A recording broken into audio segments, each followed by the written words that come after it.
So,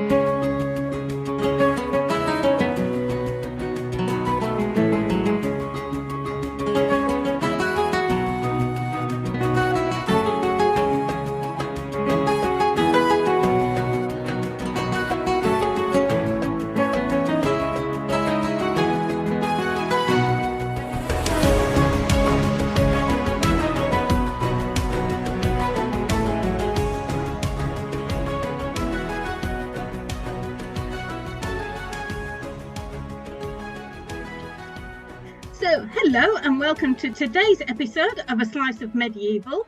We're joined by best-selling author Anne O'Brien. Anne's last two books, The Royal Game and A Marriage of Fortune, tell the stories of the Pastons, a family whose incredible collection of correspondence sheds a light on the late 15th century and the Wars of the Roses. So when Derek and I decided to do an episode on this prolific letter-writing family, who else would we ask but Anne O'Brien? Welcome, Anne. Thank you very much. I'm very pleased to be with you. Thank you. It's lovely to have you. And as I say, it was, if we do the Pastons, who can we ask? And I was like, Anne O'Brien's just done 2 books about them. She'd be great. Thank you. That's very flattering. So for those listeners who may not have heard of the Pastons, tell us a little about the family. Well, they were the famous 15th century letter-writing family from Norfolk. And anyone who reads about the Wars of the Roses has to come across them because they are cited as giving information about them. In 1735, the family papers came into public ownership because the heir died without a descendant. He was William Paston, Earl of Yarmouth. And within it, there was a cache of documents. And within that was the Paston letters. And they covered the whole of the 15th century, more or less, ending about 1509. And fortunately for us, they went into the hands of a local historian. So what did they tell us? It begins with Clement Paston. Now, he didn't write letters at all. He died in 1419, and he was little more than a peasant. He took his name from the place he lived, Paston, in Norfolk, and he had a small area of arable land and a small watermill with a little river by it, it's described. And he's just a good, plain husbandman. But 2 generations on, the Pastons were a family of means. They had a castle and they were intent on rising even further. And they were writing, and that's the main point about it. So how did they do this? How did they change from being a peasant-based family to being gentry? Partly through education. The sons of the family were sent to Cambridge and to the Inns of Court, and they learnt how to deal with the law, and particularly all the cut and thrust of litigation and legal problems.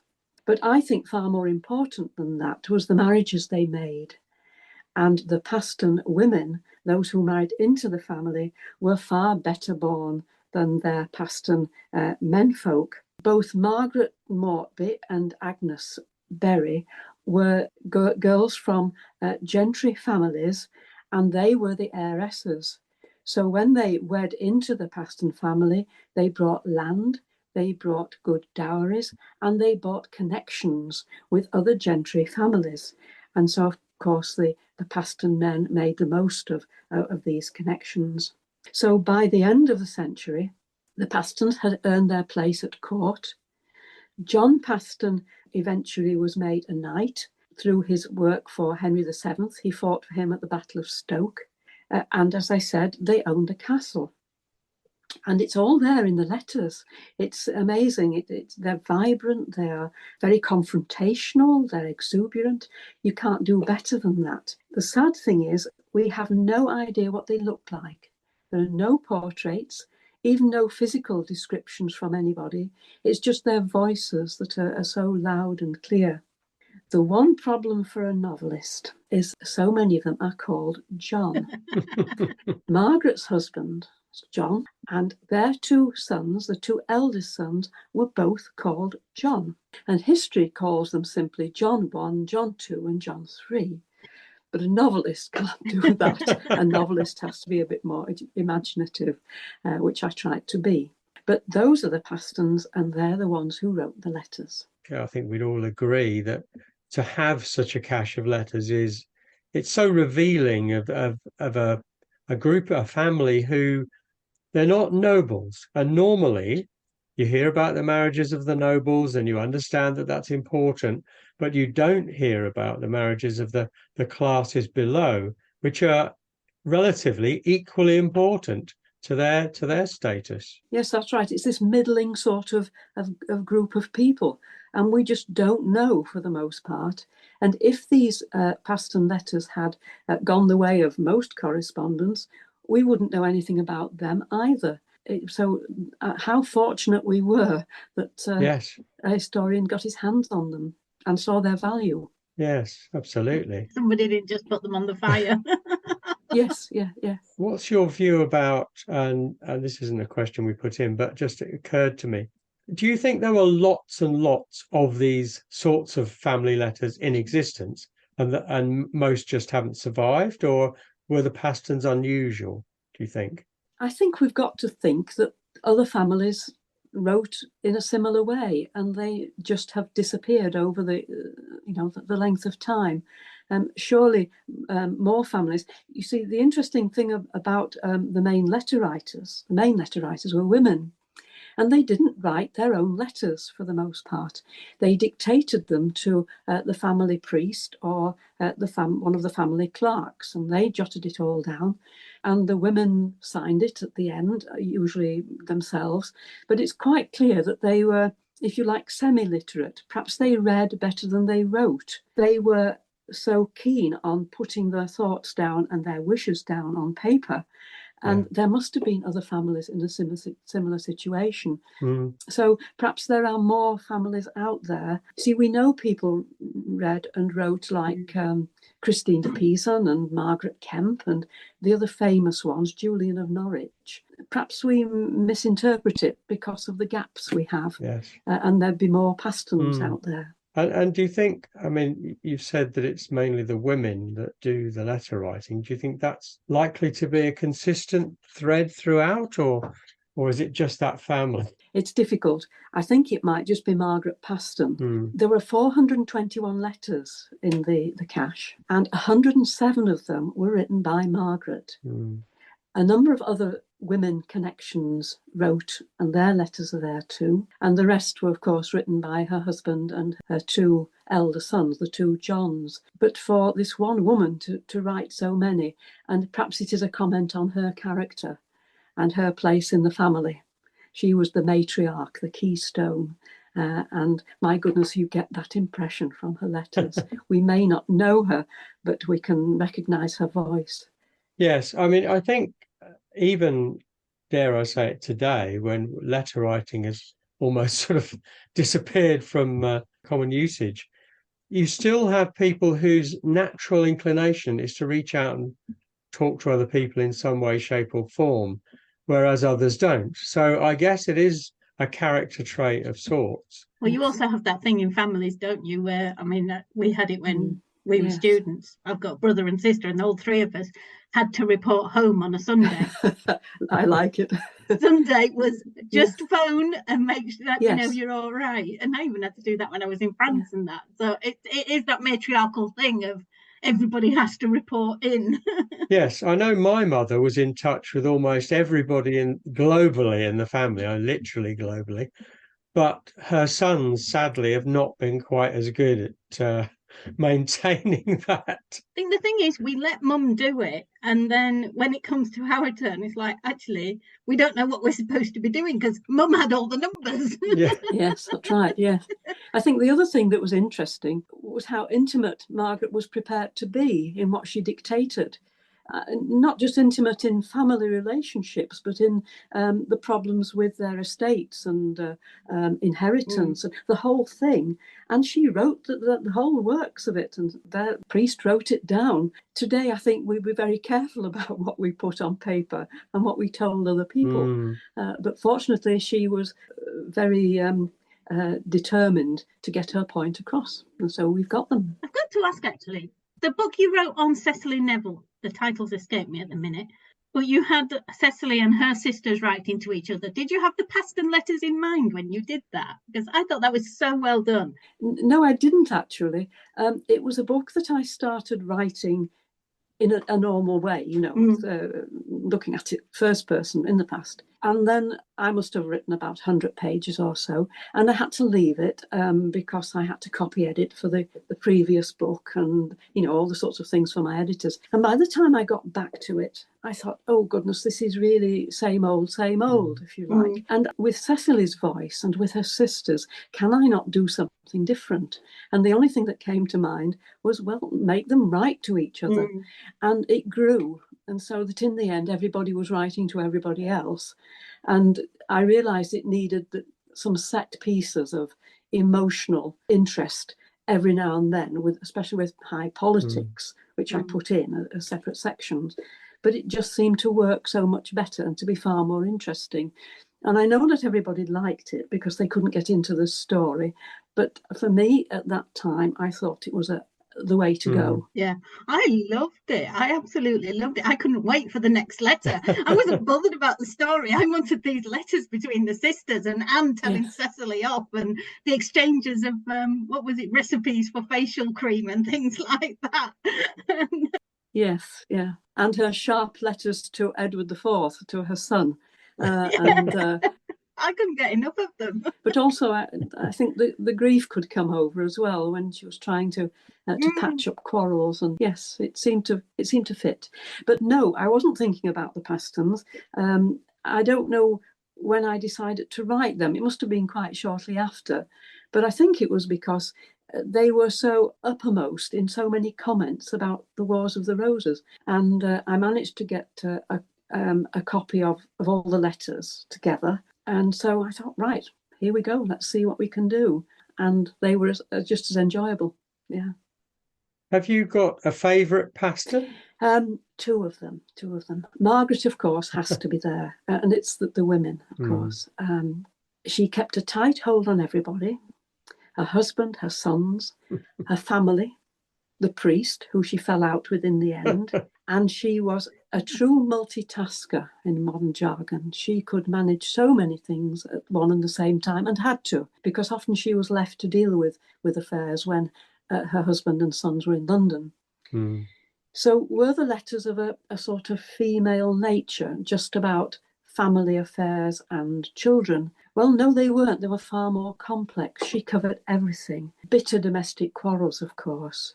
Disobedient daughters, disobedient sons who she couldn't bring into line, but also family legal disputes, the ownership of Caister Castle and what they should do about it, scandals, of course, and always at the end, when she could, she added the usual shopping list because her family were in London and her complaints were that in Norwich she couldn't buy the things that she wanted as cheaply or such good quality. And so she covered everything, and occasionally there are some personal detail which really make you sit up and think, yes, this is a woman involved in everything.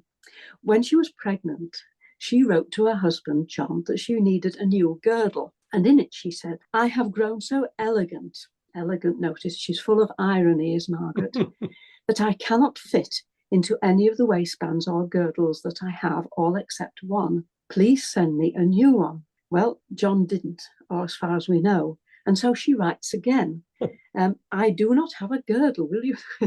We don't know whether she ever got it and what the quality was. The letters, sadly, die a death. And another one, John had sent her hats for her 3 younger boys. And she writes to him, they are too small. Send me 3 more. And again, whether he ever did, we don't know. But he gets the sharp end of her tongue of these what are domestic problems. But outside that, she was a woman of great courage too. Her manor of Gresham in Norfolk was taken over by one of the local thugs. And she went there and took over a local house to see what was happening with her manor house where he'd installed himself, and was holding parties, quite frankly.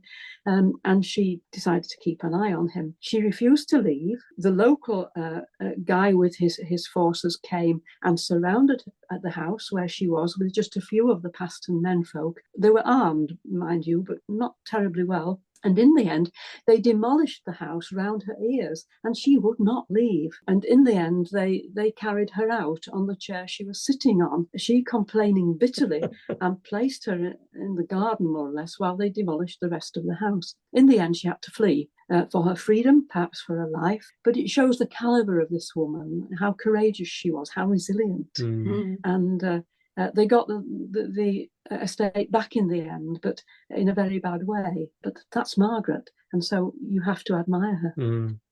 But the other one, and I think everybody has to like her, was Marjorie Bruce, who married one of the Johns, one of the sons, a young woman, and she's the woman who wrote the first Valentine letter. She and John 3, as they called him, they fell in love. It's the one true love story of the whole Paston story. But marriage was difficult because of getting a dowry for her from her father. She was a younger daughter, so it was difficult. Gentry family, but money, he was a bit keen on where he spent it. And Margaret couldn't get enough money for her son to set him up in a house of his own. And so it looked as if the marriage would die a death simply because they couldn't all agree on the terms of it. John was keen on the marriage, but typical Paston could see the problem of land and the dowry. But Marjorie wanted him. She wanted him and her husband, and so she wrote, "My most honourable and dearly beloved Valentine." And she must have thought, if this doesn't make an impression on him, nothing will. And she said, "If you love me, as I truly believe you do, you will not leave me. My heart commands me to love you truly above all earthly things for evermore. I am not in good health in body or in heart, nor will I be until I hear from you again." And the result of that was that John got in touch with her again. And in the end, she signed it, "By your Valentine, Marjorie Bruce." And the family came to terms and they got married. But another woman very much cut in the Paston cloth. And of course, she takes over when Marjorie dies. And she doesn't write as much, but she held the family together too. So 2 wonderful Paston women, both of them by marriage, by the way. They both came into the Paston family. What's interesting is that the things they're asking their husbands about, the things they're talking about, are matters which resonate with us now in the 21st century. You go into London, can you get me a so-and-so? It's not rocket science. It's not different. It's not some alien place, is it? The 15th century. No. Yes, that's astonishing, really. And to have that record. I mean, Margaret would say, "I need salt and spices and mustard. Will you please send them?" Just the sort of things that we would write a shopping list for. And clothing, good quality clothing, but cheap for the young boys who were growing fast. And she didn't want to spend too much on good clothes that they wouldn't be able to wear a year ahead. So yes, it's no different. Yeah. And that it endears it to us as well, in a way, doesn't it? They're real people, aren't they? Yes. Lovely. I was going to ask what attracted you to the Paston story, but I think that is the answer, isn't it? They're real people. You're getting a glimpse into people from 500 years ago.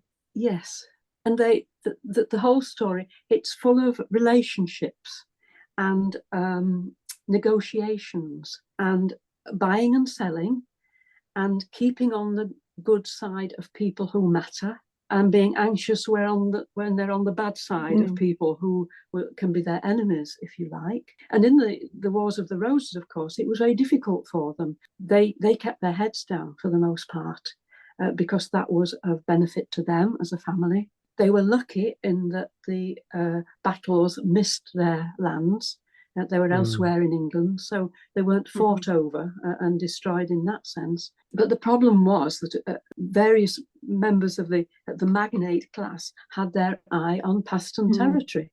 And so they had to hang on to it the best they could, and perhaps get a patron of their own who could stand up for them in the courts or with some physical force, even if not a battle. And it's this that makes them so realistic. And yet, even when they are dealing with all these problems of running the estates and keeping them in one piece, Agnes Paston, I love this quote.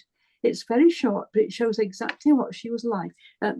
Agnes was the mother of John, Margaret and John. She wrote to her husband, William, I entreat you to buy for me 2 gold threads for my hair. Your fish ponds are doing very well. And I thought, how wonderful, she's concerned about how her hair looks in society and with local women of perhaps more importance in Norwich, but the fish ponds matter.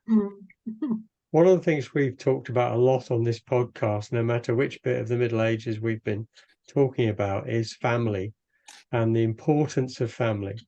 And usually we've been referencing that in terms of noble families or higher status families than, say, the Pastons. And it's really interesting to hear of how they had to sort of work their way around the politics of those in the social class above them, yes, to keep what they had and to try and get rather more higher status and rather more land and so on.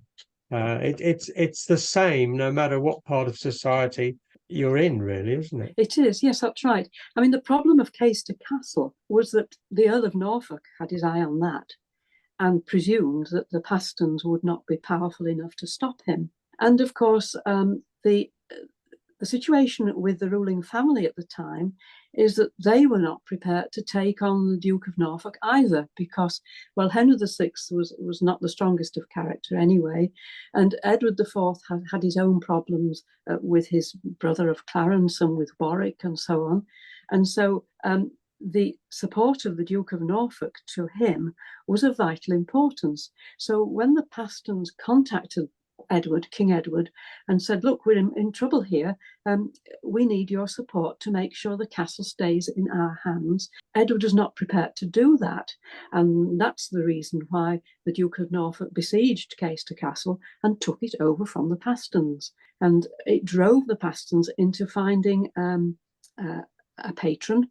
And they eventually found the Earl of Oxford, who perhaps saw the merit of the Pastons as an interesting family. And he said he would support them and argue their case and give them some support physically if necessary. And the end result was not always good for the Pastons, because when the Battle of Barnet raised its head on the horizon, Oxford was fighting for Warwick against King Edward, and he insisted that the Pastons joined him.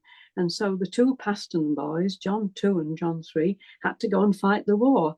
And they'd steered clear of it, but now they could not and had to get their livery together and turn up in battle. They ended up on the losing side, of course.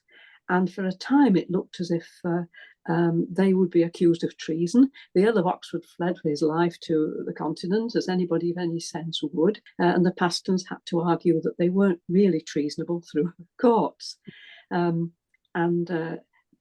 John III was wounded, so he was a sympathetic character. He was wounded in his arm with an arrow. Edward forgave them in the end, of course, but they really had to dodge and dive, to keep what was theirs and to stop others taking it from them. In the end, they got Caister Castle back, but it changed hands about 3 or 4 times during these years until it was finally decided that it was theirs. But yes, life was not easy for this middling class. No, they could easily get caught. But fascinating for us. Yes, they could easily get caught in the middle, couldn't they? Oh, yes, yeah. Okay, well, actually, we've gone a bit off-piste with our questions. That's my fault, because I keep asking different questions. So we've talked about Caister Castle. It might be an idea to have a sort of the backstory of Caister Castle. Is that in A Marriage of Fortune? Well, the siege is in Marriage of Fortune. Yeah, the sieges, yeah. But getting it is in Royal Game. Royal Game, yeah. Sir John Fastolf was a family connection of Margaret through her mother's family. And he was well known, of course, a great soldier, came back from the wars with a fair amount of money from taking prisoners and making them pay for their release. And when he got back to England, he wanted to buy more land. And so he used John Paston, John I, Margaret's husband, at the courts to do this. And a very close association. And apart from buying land and buying inns in London and a house in London, he built Caister Castle from scratch, built like some of the great fortresses in Europe that he'd seen. When he was getting into later years, Sir John Fastolf made his will, and the main purpose of it was to sell off most of the land, pay his servants and those who he owed money to, and the rest of it was to pay for the setting up of a chantry, I suppose, a college, he called it, with a number of priests who would say prayers forever for his soul and those of his family.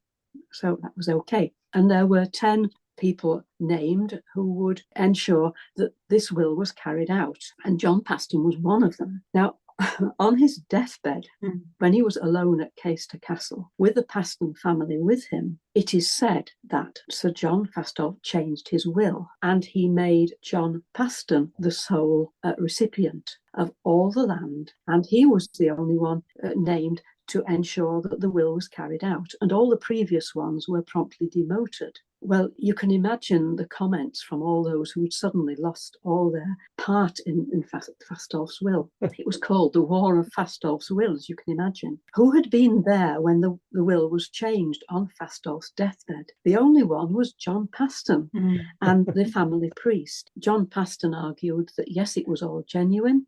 He'd been there, he'd heard it, it had been written down by the priest. No, it had not been signed by Fastolf, and no, it didn't have his ring in the wax on it because it was still on his finger. But yes, it was all true. But what it did in the end was hand over Caister Castle and all the lands to John Paston and make him a whole batch of enemies who never gave up trying to get it back, and made life very difficult for John Paston. And that's how they got Caister Castle. So a very dodgy set of circumstances from the beginning. And whether you would believe John Paston or not in the changing of the will, I do not know, because he was a very canny, legalistic man.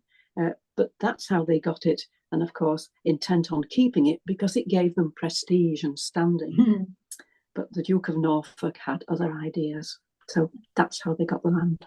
Did Norfolk just want the castle, or did he know of the complaints of others and was sort of supporting them? I'm sure he did. And so perhaps he realised that if he did take it to court, he might persuade the judges, the Inns of Court, that his claim was as good as anybody else's and that Paston shouldn't have it anyway. But in fact, he didn't take it to court. He just took an army and walked in. And there was a siege of a fairly brief one, about a month, because they didn't have the wherewithal to withstand him. But there was nobody to stop him because, as I said, the king was not prepared to take issue with him because he knew which side his bread was buttered, and it was to keep Norfolk and all his land and his money and his forces on his side. The Pastons just didn't figure in the same way. You've written a few books with the Wars of the Roses as the background now. What attracts you to the period? As you know, I like writing about women, but I don't like it if they are simply onlookers within the male family. And so I like it when they have something to say and do about what's happening politically. Usually they do when the women are from the upper classes and they are much involved in court politics. But of course, the Wars of the Roses is a different matter altogether. And so Cecily and her turbulent family was one, and the Pastons the other. There is something to get your teeth into to see what they're doing on a national scale and what they thought about what was happening between various families. So I like it when women have got more to do than to sit at home and sew altar cloths and talk about recipes, if you like, when they are involved with their family and have a say in what happens to that family in the end. So that's why I like the Wars of the Roses, although I have abandoned them in the book I'm writing now. Yeah, I mean, the women of the Wars of the Roses are very prominent on both sides. Yes. They're sort of fighting for their families or their sons or brothers or whatever in their own way. I guess it's a kind of window on what women did anyway, whether there was the Wars of the Roses going on or not. they would be involved in a way that history has tended to cloud over Yes. in the past. Yes. That they would have been discussing matters of importance with their husbands, even Yes. though those matters of importance might not have been sort of warfare. They would have been involved in a way that is not really that clear if you read the history books up to about the last 20 years or so. Yes, that's true. And one of the main threads throughout the Paston story for the women is that of marriage, not just who they happen to fall in love with and if they got married or not, but the role of marriage in the family history of these middling families and above. And there are a number of situations in the Paston story that are quite tragic and very, very stressful for all concerned. One of them is Elizabeth Paston, who was Margaret's sister-in-law. She's John's sister. And she was expected to marry well, of course, and bring money and again, connections into the family. And her mother, Agnes, was very clear in her mind of the sort of husband she wanted. And she couldn't find one. There were perhaps up to 10 suitors in Elizabeth's early life, but none of them had sufficient income or sufficient demands on their estates from elsewhere in their own families to make them worthwhile. And the end result was that Agnes blamed her daughter Elizabeth. She beat her physically. She almost locked her up so that she couldn't escape and make connections that were undesirable. She complained bitterly about Elizabeth being still in the household and getting under her feet and in her hair and this sort of thing. And in the end, she packed her off to London to stay with Lady Pole. This boarding out of young women was done quite often in the Paston family. And she sent her off to get her out of the house in Norwich and hopefully she might find a husband in London with Lady Pole. Well, Elizabeth did. She married. She married a man called Sir Robert Poynings, who was quite well known in London circles and seemed to have a happy marriage, except that he was killed in the Second Battle of St Albans, which left her again with estates that were under threat from other family members and a young son. So she married again. She married a second time, Sir George Brown, and he was unfortunate enough to get involved with the men of Kent in the Buckingham Rebellion in the first year of Richard III's reign. He was captured and he was executed, and Elizabeth Poynings' son, Edward, fled for his life to Europe and joined up with Henry Tudor. But it left Elizabeth with her estates attainted, her son gone, her husband's dead, What sort of life did she lead in the end? It worked out quite nicely because Edward came back with Henry Tudor and became one of the movers and shakers at the royal court. And Elizabeth got the land back and was recognised as owner, and I suppose lived comfortably in her later years. What she didn't do in her will was leave anything to her Paston family. So you do get the feeling that she bore a grudge for those early years and that she received very little help from the Pastons, later on when she was in need. And so it was not a happy circumstance. And the other one that we tend to know about, the other marriage, was the Paston daughter who married the bailiff. Now, this one was Marjorie, who was Margaret's daughter. They had a very able bailiff called Richard Kelly. He was clever, he was very able, he served them well, he was very loyal to them, and they fell in love and they wanted to marry. And the Pastons had no intention of allowing it because his family were shopkeepers from Framlingham, where they sold, and this was said in a very sneering fashion, they sold mustard and candles. So this was the lowest of the low. But Marjorie and Richard were determined, and so they exchanged personal vows of marriage without a priest, and they consummated it, and then they informed the family that they were in fact married. Present it as a fait accompli. Well, you can imagine Margaret, and the rest of the family, the horror, the two brothers of Marjorie. They took the matter to the Bishop of Norwich to sort out. He didn't like it, but he had to accept that they had used the right words. They had proclaimed their desire to be man and wife at that occasion, and therefore they plighted their troth, and this was legal, if you like. the church didn't like it, but they had to accept it. Mm.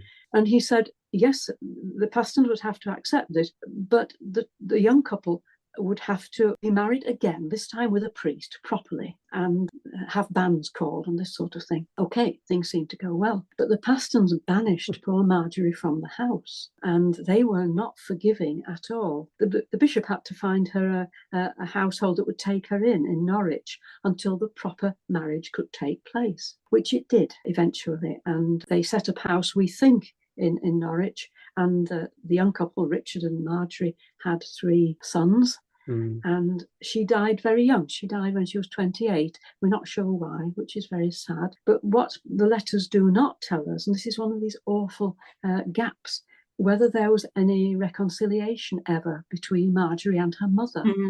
We just don't know. You'd hate to think that they continued at loggerheads over this terrible marriage that the Pastons had thought would do them no good socially at all. One thing we do know, which gives us hope, in Margaret's will, many years later, she left some money to the eldest of the 3 sons, which suggests that perhaps there had been a connection between them, and she didn't forget them. But that's all we do know. They were very conscious of their status, weren't they? But you see, that marriages were so important to keep social connections, and the Pastons did not want the women of Norwich looking down on them.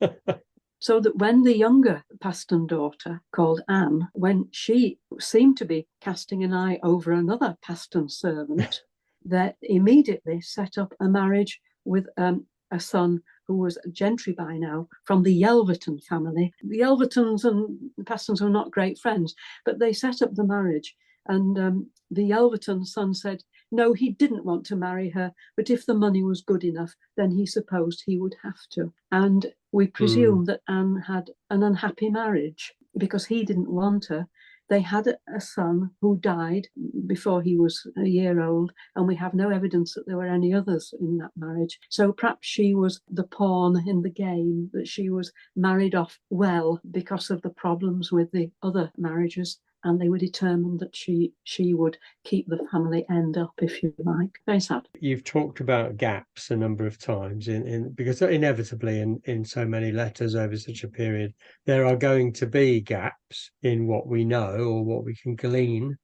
So when you're writing your novels, how do you approach those gaps? What do you try to do and what don't you try to do, perhaps? I would say I try not to make things up, because if that's done too much, it becomes not historical fiction, but just fiction and fantasy even. And so I try not to add too much, although of course you have to, because the conversations have gone, the intimacy of relationships has, and so that has to be put in place. And as long as it is realistic and relevant, and as long as it sounds right in my ear when I'm writing it, then I don't mind doing that.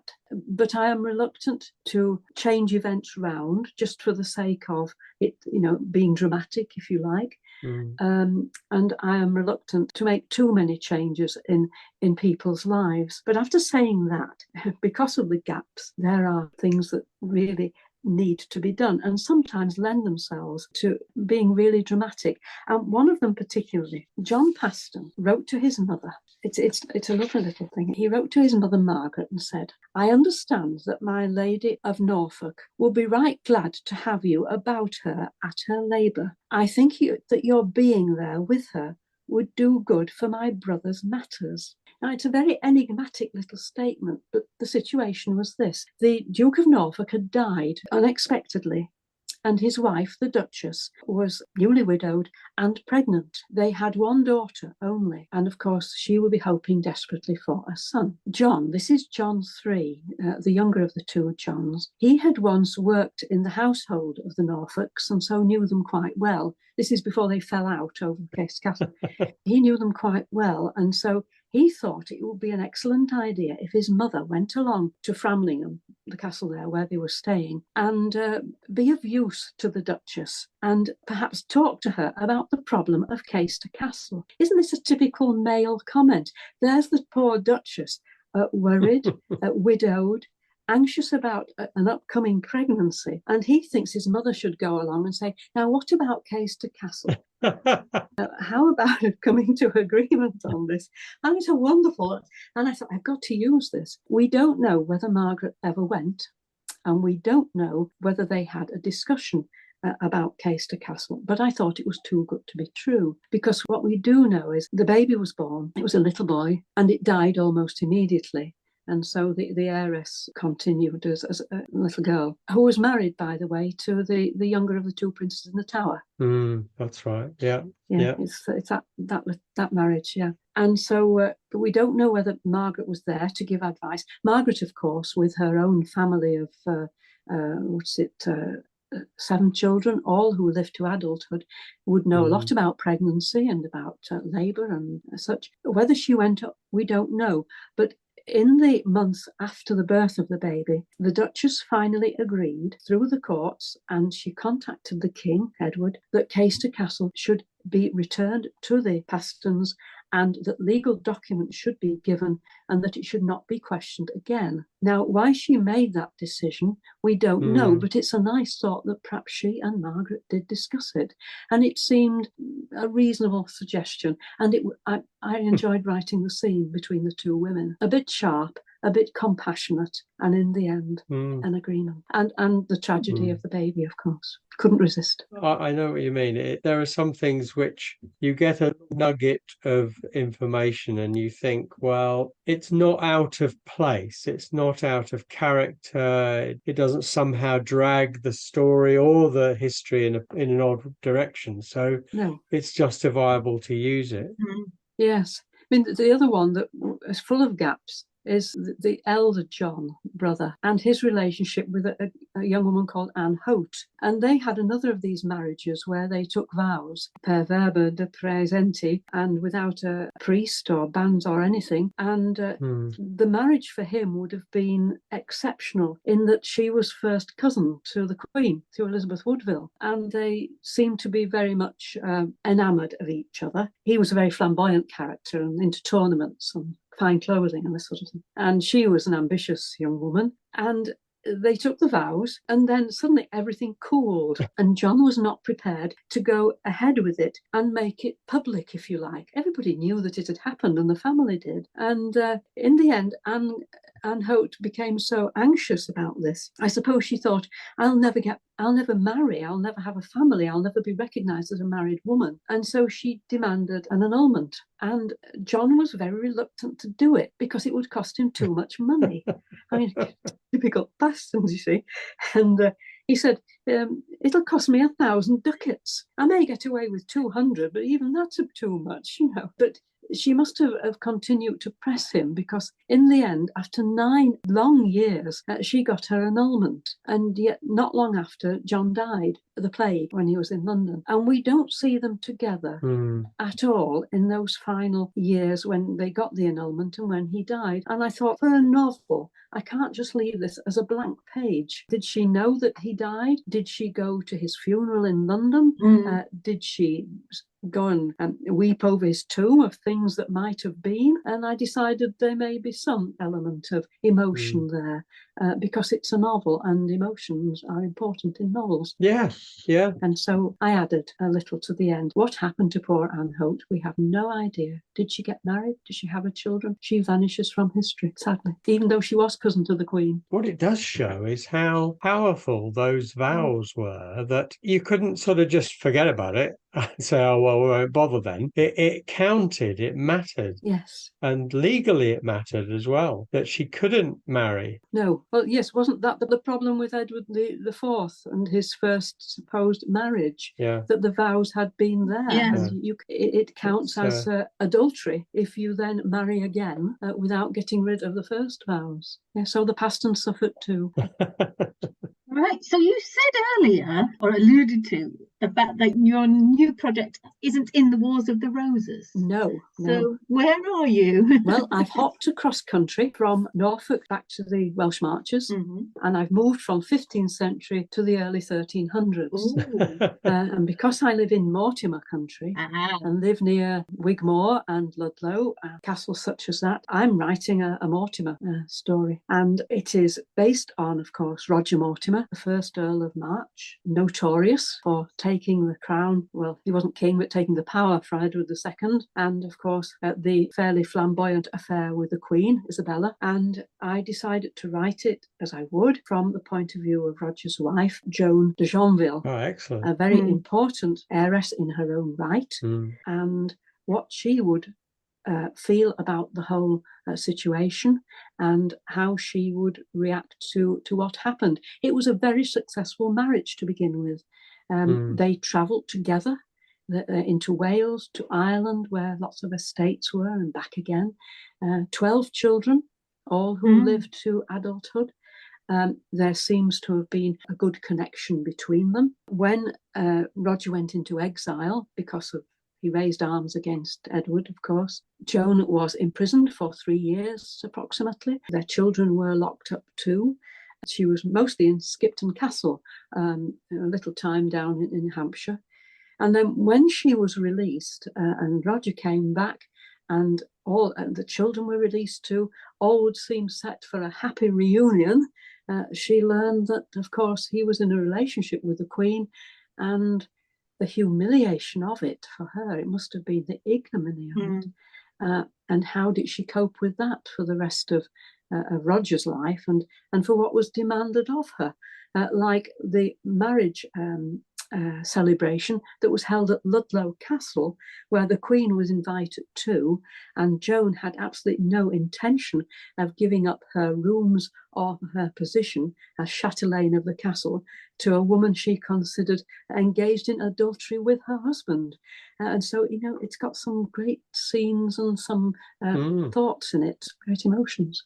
And so that's my next one.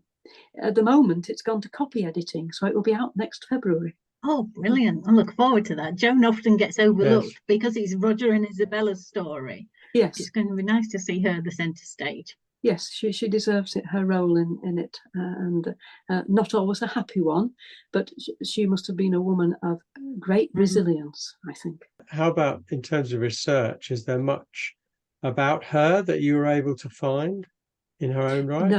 No, of Joan, there isn't. We know something about her background and about her uncle, and who was a figure to be reckoned with, and her sister. I mean, she had 2 sisters who were packed off to a convent so that the whole inheritance would go to Joan, which shows just what could happen in families. They didn't want it split between the 3 of them, so 2 of them were this sort of thing. But no, we don't know a great deal about her. It's sketchy. We do know sometimes where she is and situations like when she's in prison and the quality of the imprisonment, that sort of thing. But otherwise, it has to be written from her point of view, but with the politics all coming from her sons and from her husband. So that's what I've done. We'll have to have you back to talk about that when the book comes out. We'll keep it in mind. I'll write it down. We'll get in touch after Christmas. Yes. It hasn't a cover yet, but it has a name. It's called A Court of Treason. Oh, excellent. Sounds good. I wish I'd thought of that title. Oh, I know. Titles are difficult, aren't they? I know. Well, thank you very much, Anne. It's been absolutely fabulous talking with you. I've enjoyed it. And thank you for the invitation to join me.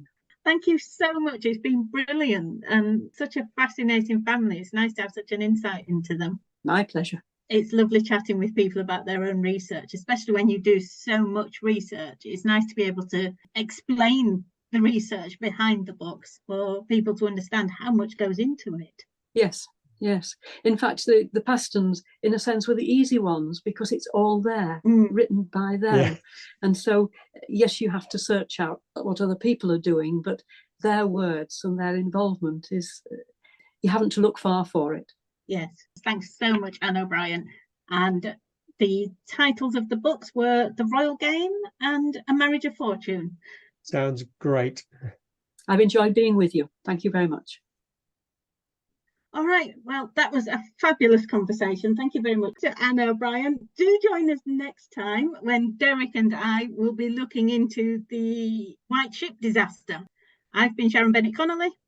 And I'm Derek Birks, and we look forward to joining you again next time, or you joining us again next time.